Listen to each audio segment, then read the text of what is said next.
Hello everyone, and welcome back to Let's Play Ys 2 Chronicles Plus. In the last part, we accessed Ramia Village and found out what was going on around there, and we're given a mission to finally raid the Solomon Shrine, not only to find out what's going on around Ys to begin with, but specifically to look for Sada and Maria. Let's start off by talking about the Solomon Shrine's layout itself. It is divided into 6 main subsections, each named after one of the 6 priests of Ys we've learned about throughout Ys 1 and 2. For instance, we start in Hadal's sector. If you head east, you start in Mesa's sector, but eventually you transition on the top right into Gemma's sector. To the west of the Hadal section is Tova and Dabi's, whereas Fact's sector is actually the only one not in a straight line east-west. It is north of Gemma's sector. On top of that, of course, every single section has several elevations to it and doors that'll connect not only with interior areas within a sector, but also between other sectors. As Gorto put it last time, this place is a labyrinth, and finding your way around here can be a nightmare on a first playthrough. You're going to do a lot of wandering. With that said, keep in mind that you can transform into the ruin anytime to not only avoid damaging enemies, but to get information on where you are, where you could go, and all that. I'm not doing that by and large, because that would again lengthen the LP by at least 2 parts, probably. And this area alone, really. Starting off, though, we're going after a bunch of minor treasure chests and one specific room that I really like to use for level grinding. But our first goal, by complete coincidence, is actually in the exact same spot. Because you might remember the Gatekeeper last time, I think it was Gatekeeper Jr. even, mentioned that our goal is to talk with Mistress Zava in the Mesa sector, so we're looking for her room in specific. Although I'll take the 2,000 gold first, not that I'm going to be really using it too much, but hey, there's one last major purchase to make in the game we haven't done yet, and that takes a lot of money. Thankfully, the enemies around here, of course, also drop a lot of gold. With that said, this area is also very comparable to Darm Tower from Ys 1. If you remember that LP, the tower itself was effectively the latter third quarter of that LP. The Shrine of Solomon is the rest of Ys 2 in some form or fashion. We are going to be here for several parts, so get used to this tile set. We're going to be doing a lot in here, but there's going to be a lot. So this enemy here is a Zava Knight. You might notice it has a lot of health. But let's also keep in mind my experience count. Yeah, that was about 200 some odd experience. The Zava Knight is the best enemy to grind on experience in the game. It takes a while to start, but the experience it drops is good upwards until the early 40s in level. So what I'm going to be doing here is grinding several level ups out. I'm probably even go a little overkill with it, honestly, but hey, it'll all catch up eventually. My personal recommendation would be 39, 40, somewhere around there. But for comparison, the next boss fight is level 36. So scale yourself off that, go to where you're comfortable. I was here for about 20, 30 minutes-ish. Not gonna lie though, it's good for getting enemy notes for these specific enemies. Given the experience you get from certain plot objectives or beating boss fights on top of some of the later enemies, these would have happened anyway. I'm just speeding them up to make the early part of the Solomon Shrine speed up a little bit, even if it ironically takes me doing a lot of staying in one place to do so. With that said, while you're grinding the Zava Knight, if you do so yourself, save here and again all the same, as you can tell by my health, it's still very easy to die doing this, especially if you say don't hit up regs well here and again while doing so. By the time you hit roughly 42, I think is where the experience starts to lessen with that, but I went a couple levels beyond just to keep myself super safe for stuff coming up. So in the game where mowing through enemies is as simple as walking into them, I'm going to be super mowing through them. Afterwards, just to show, I did go back and heal. We're reaching near the end of our health and MP gauges. And now, just to save a little time, we're going to cut back to that room because we do need to talk to that Zava Knight as well for some good advice. But also, here's a fun little thing. Ah, it's you again. You're an awfully busy little chap, aren't you? Wait, how did come you need to get back in when I never saw you come out? You should be in there already. Maybe I was just distracted. I hope Lord Dallas doesn't find out. They didn't need to make that line different, but I love that they did. That's really funny. This is Mistress Zava's bedroom. What? You have something to report to her? She's actually out at the moment. She's in the northern reception hall right now. They're currently in conference discussing a plan to get rid of the intruder. So she's not here. This is Mistress Zava's room. What are you doing in Mistress Zava's precinct? Looking around. Supposedly Adol can disguise himself as a demon, so what's the point in setting up blockades? We should search every demon that comes through here. Eventually one of them would be Adol, and then we'll kill him. Oh, you think you're the one doing the killing? That's funny. So as I mentioned a few moments ago, the northernmost sector of the Solomon Shrine is Fact Sector. However, we can't actually reach it at the moment. We can see the gate to it, but there's a purple knight blockading the way who we cannot get past. So we need to find a way to get past him. You can kill him, but the gate won't open until we actually have a certain other thing done. There he is, actually right there on the left side of the screen. So we need to continue looking around the shrine until we find what we need. This is ultimately just a factor of exploring. Whereas Darm Tower was a very linear area with a couple of small branches, the Solomon Shrine is the exact opposite. It is a giant web of interconnected areas that can be very fun to explore, but very easy to get lost in as well. I think on my first playthrough, I was here for like 3, 4, 5 hours, just lost wandering and getting stuff done accidentally along the way. Which actually gets into a topic I probably should talk about that I remember people in my Twitch chat bringing up when I was streaming Ep.8 and 9, but I'll bring that up in a moment because we're coming up on a rather important room for what we're trying to get done here. This room right here has a very unique Zava Knight in it who we want to talk to. What's that? A report from Mistress Zava? I'm afraid she's attending a conference in the Northern Reception Hall. An urgent matter regarding Adol, you say? Very well then, I'll issue you a pass through security. He is priority 1 right now, after all, so any information you can provide, we'll welcome. Anything to nip this problem in the bud, you know? And thus we get a pass, so we can now get past that purple soldier we saw earlier. Also worth noting, I think this is technically not a standard enemy in that you can't actually attack them at all. So the topic Twitch chat brought up and that I've also humored myself a couple times is Falcom probably should do a more modern remake retelling of Ys 1 and 2. These are already pretty competent versions, yes, but I know there's enough people who don't like bump combat that having it in even like the Othen Felgana engine type, the Peachtim stuff, would be a little more intriguing for them. Personally, I would really like to see what they could do with this entire setup in the engine they use for 8, 9, and I believe 10 is largely the same type of deal, just with less party members to my knowledge. I don't know yet because that game hasn't released yet. It comes out in just under a month exactly. Alright, go on in. But when you're done, get back to your post pronto. I am of two minds on this game potentially getting a more modern style remake. For one thing, it'd be nice to have, because you'd be able to see a lot of things in literally new perspectives, on top of the fact they could detail things they couldn't before, referencing things like Ys Origin and later Ys games, even if it's just brief things like that. And people who don't like bump combat would get serviced in a way that's really nice, because then they have a version of that story that they can enjoy playing through, instead of just having to potentially deal with mechanics they don't like. In this chest, by the way, we get the Ring of Ys, notably different Ys. That halves the MP consumption of any spell you use. Could be useful, but there's so many easy ways to recover your MP between the items and all that, it just feels kind of like an afterthought.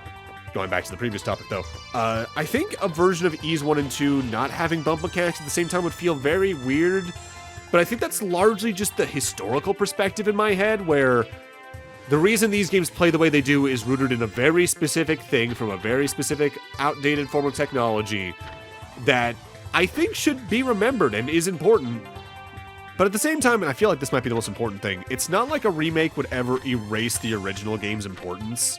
Heck, there's so many ports of the bump combat releases and different releases of it that I had to argue with myself which version to play at one point, so there's plenty of ways to play it, and it's not like it would ever really go away. Hell, you can play the PC-88 releases of these games on the Switch, in Japanese only, yes, but you can buy it still in the American shop. Also, just to showcase, I have been grinding enemies up to this point so far. Sounds like it's getting pretty nasty in there. Sound, huh? Maybe we can hear a little more if we put on those whisper earrings? Whatever is being discussed in that room, the proceedings have become quite intense, but Adol couldn't make out any specifics on what was being said. Well, maybe if we stack that with the altar magic.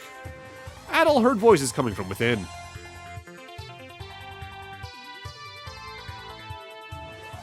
The intended sacrifices have escaped. That by itself wouldn't be such a problem, but they also got away with the shrine key. If Adol should get his hands on it, there's no telling how much trouble he'd cause. They've been quiet since their escape, too. No sign of their presence that we've been able to detect. The entire shrine has been placed on high alert so that we may capture this red-haired swordsman. One misstep on his part, and we will have him. Even if he makes it up to a different sector, he won't get far without knowing our password, Mika. Yep, as long as we keep that to ourselves, he can't possibly get anywhere important. Now about those countermeasures. So the reason we went east first, besides the gatekeeper mentioning it earlier, is that we can get that password to get past another gate to the west of Hadal's sector, which is the reason we didn't go west earlier. There's a gate super early on blocking our pathway. There's notably an area you can enter here in the center of the Hadal sector that has a very obvious door in it, but we can't do anything there until later. I'm going through this area in pretty much the most direct way possible overall. If you came to talk to this knight earlier, he would ask you for the password, but now that we know it, we can actually give the correct answer. Without the password, you may not proceed. What's the password? We know it is Mika.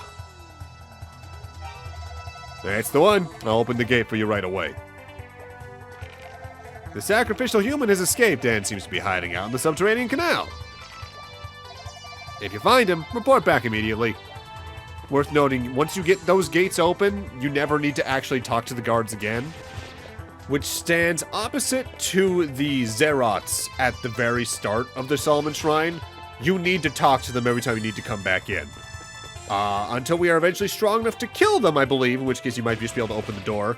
But at that point, frankly, you're already at the end of the game anyway, so you've already talked to them a lot, in case you've been teleporting in and out a lot at least. As you can see, though, from my grind on all that money we just got from that chest, I'm pretty damn rich. We're going to be spending a lot of that money, still don't get me wrong, but money piles up and there's probably going to be a point inevitably where you hit max gold, which I believe also happened back in Ease 1. Now, of course, at the moment I'm sort of prioritizing treasure chests, since I went after the 3,000 gold and what I'm going after next first. But exploring around in this area does give some benefits in that there are landmarks you'll find along the way, such as this locked door that you might remember for later, which I think is a very fun way to do things. With that said, it's also a good idea to maybe draw your own maps as you're exploring this place, just so you know what connects to where. But also just taking notes to help with the map, to be like, okay, I got this thing that opens these doors. Where have I seen these doors? There, there, there. How do I get there? Look at map. Okay, I go that way. Hell, I did such a thing pretty recently. I've been doing notes more often to begin with, but very recently I've been playing through Bloodborne on stream, as well as the Live Alive remake. And the Live Alive remake, without saying too much about what happens, the end game of that really benefited from me taking notes, because I got to be like, okay, this was there, that was there, this required that, I can do this now. So now that we have that Rota fruit out of the way, which I did need to eat when I had my inventory in order to pick that up, I'm going to go slightly out of my way here in Dabby's sector. Our goal is actually a smaller room towards the eastern half of this entire western half, if that makes sense. But I'm going out of my way to get an item that we're going to need roughly about a step and a half ahead of where we are, as I know it's there, and it saves you a little bit of a backtrack that would be slightly unsafe, effectively. It's at most saving me like 2 minutes, maybe 3 minutes if you do things optimally, but I might as well. Our goal in specific is the very top left section of Dabby's sector, which requires going back to Tova's sector and then heading north and west simultaneously. Exploring this place can be kind of overwhelming, but eventually you start to realize that the areas themselves, while very deeply interconnected, aren't exactly the largest on their own. Digesting each section as each sector, so just looking at the Hadal sector on its own and all that, that I think is the best way to try and realize this, because then you kind of set up a better mental map of where things are. Speaking of where things are, here's the room we're looking for. There's a solemn atmosphere throughout the room. Now, it seems like there's nothing in here, but this is where we finally need to use the light magic we got all the way back in Rastini Mine. Illuminates all that is hidden is the key text there. Hello there, cup. Acquired Sacred Cup. This is what I mean by we're skipping about a step and a half. We don't know we need that yet, but I know it's there, so I'm grabbing it. Now, there is one thing a little bit rough in this area that is technically possible earlier in the game, but never was really as common, and that's walkways. Namely, walkways you can walk under. When they go west to east like the one I just went under, it's not too hard to tell because they have the obvious arch at the bottom. But when it's a walkway that goes north to south you can walk under, like what is technically at the very southern part of this screen in some regards, it's very easy to think it's just a wall and never attempt to walk under it. Hell, that's why I got lost so often in my first playthrough here. I would think some walkways were actually just walls and never attempt to go under them.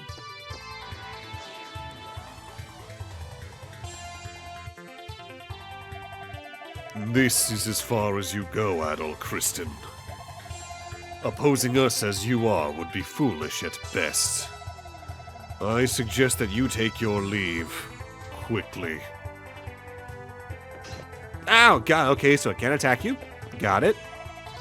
So you reject my offer. I extend to you my goodwill and you would spit on me? Fool.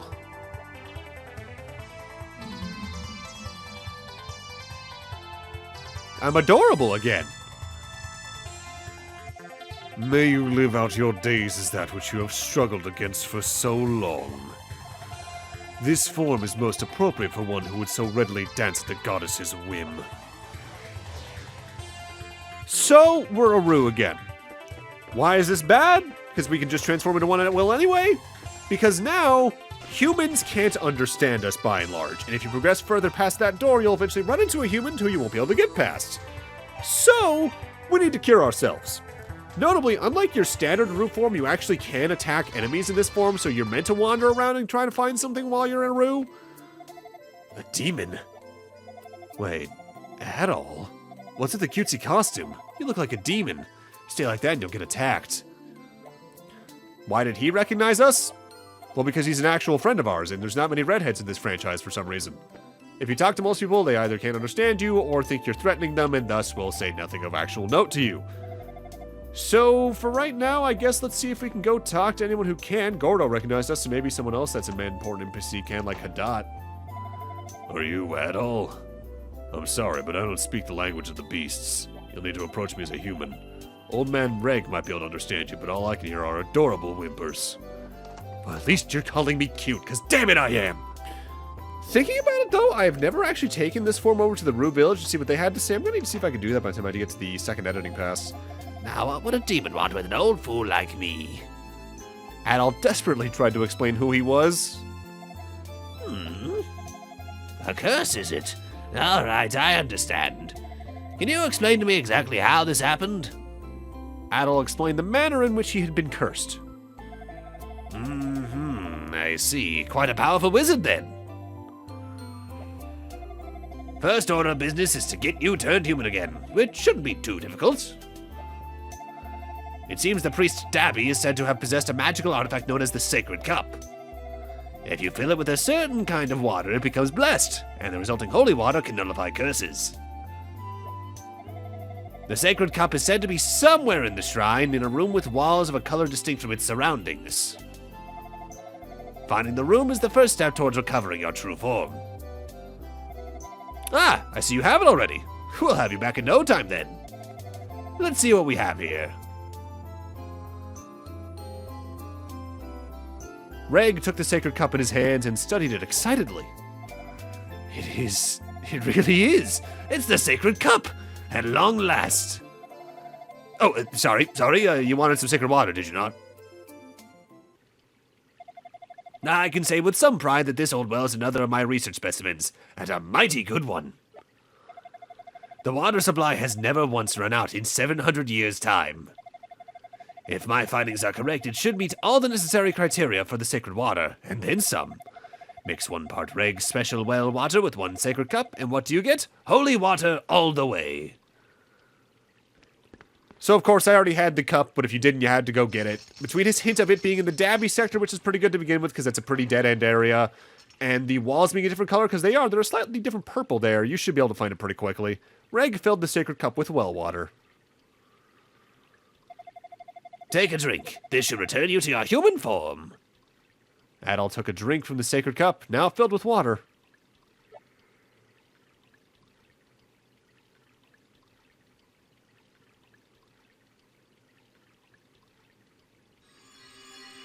Ah, Thumbs, I missed you. Marvelous. Ah, you're a sight for sore eyes, my boy.